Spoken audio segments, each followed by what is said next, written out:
Assalamualaikum warahmatullahi wabarakatuh. Waalaikumsalam warahmatullahi wabarakatuh. Ya, sekarang kembali lagi bersama podcast Zamka, Zam Aska. Oke ya Mas. Nah, sebelumnya masuk, saya perkenalkan dulu. Nama saya Muhammad Azka Ulinuha dari program studi Tadris Bahasa Indonesia bernomor NIM 246151079 kelas TDI 2C. Nah, selanjutnya Mas Jamjam, Mas, bisa perkenalan diri, Mas? Iya, siap. Perkenalkan, nama saya Muhammad Zamzam Asyafiq. Saya biasa dipanggil dengan Zamzam, Fakultas Adab dan Bahasa, program studi Tadris Bahasa Indonesia dengan nomor NIM 246151085. Jadi ini kita mau bahas apa nih kira-kira?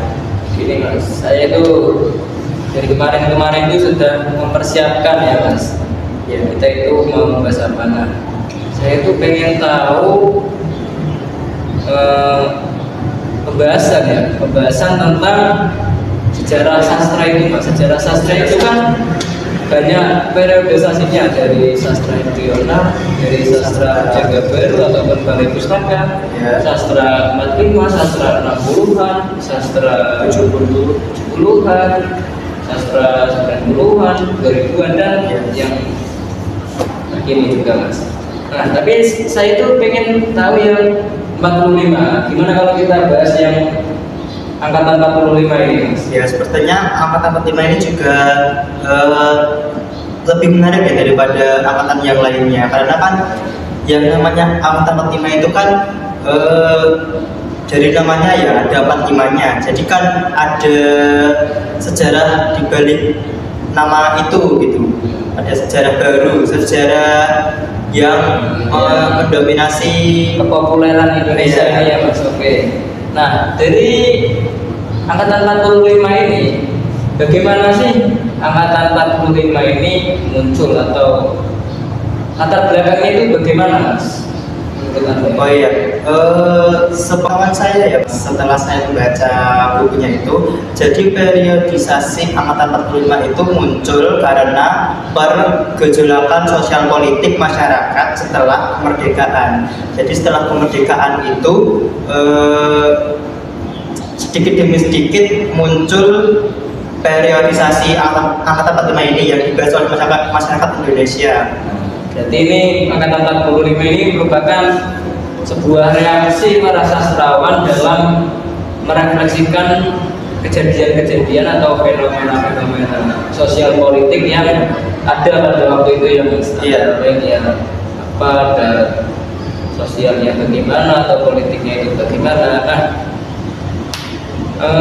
kalau menurut Mas ini ciri utamanya itu apa Mas? Ciri utama dari angkatan 45 ini kan kalau sebelumnya itu kan mungkin yang roman atau gimana. Nah, kalau dalam 45 ini menurut Masnya gimana ini?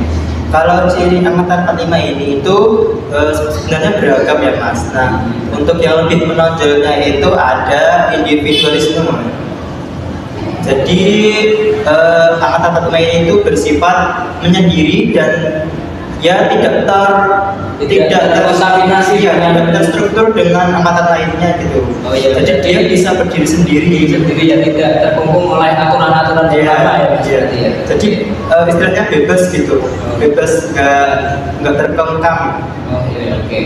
Terus selain itu apakah ada lagi Mas ciri-cirinya? Ada yang paling menonjol ya kan, ini kan hubungannya dengan sejarah. Jadi sejarah itu kan nyata ya Mas, nggak kayak sastra novel-novel gitu kan fiksi. Nah, jadi itu ciri-cirinya itu realistis. Jadi itu angkatan 45 ini berisi kenyataan, kenyataan dari sebuah peristiwa bersejarah seperti penjajahan Indonesia dan proklamasi kemerdekaan yang diikrarkan oleh Presiden Soekarno. Gitu. Oke Mas, tapi kan tidak semua sejarah itu kan ya benar ya Mas. Ya memang, tapi kan yang kita pelajari tentunya benar. Begitu kan. Oke. Mas, selanjutnya apakah cukup itu saja ciri-cirinya Mas? Apakah ada yang lain atau bahasanya itu gimana atau apa ya? Ya biasanya itu kan bahasanya itu gimana gitu Mas? Ada pastinya. Yang namanya sejarah ya pasti kan kita berbicara dengan tegas gitu. Jadi ciri-cirinya itu lugas. Dalam angkatan 45 ini memiliki ciri-ciri yang lugas ya. Ya, lugas. Jadi menjadi lebih efektif juga Mas. Iya, tentunya. Dan tidak bisa apa ya namanya tuh gimmick gitu loh. Oh, iya. Kita tuh harus berbicara dengan tegas dan lugas agar penyampaian angkatan 45 ini tuh jelas gitu. Ya, maaf, bukan kita ya Mas, tapi angkatan 45 Iya, ya. iya, maksudnya itu.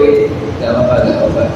Langsung selanjutnya dalam angkatan 45 ini menurut Masnya itu ada siapa saja sih Mas tokoh-tokohnya itu Mas? Ya pasti ada. Iya.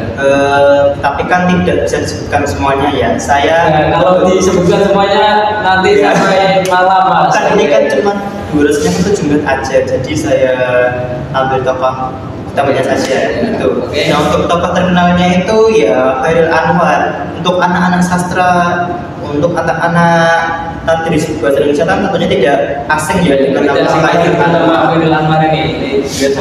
Selain Khairil Anwar ada lagi Mas? Ada Karma Wijaya. Mas Jaya ya. Oke. Nah, dari Kok Karma sih mas? Bukan Karma. Apa ya? Karma. Oh iya, Karma Wijaya. Oke, Maaf, oke. masa Karma. Gak apa-apa, Mas. Kita belajar Mas. Iya. Oke.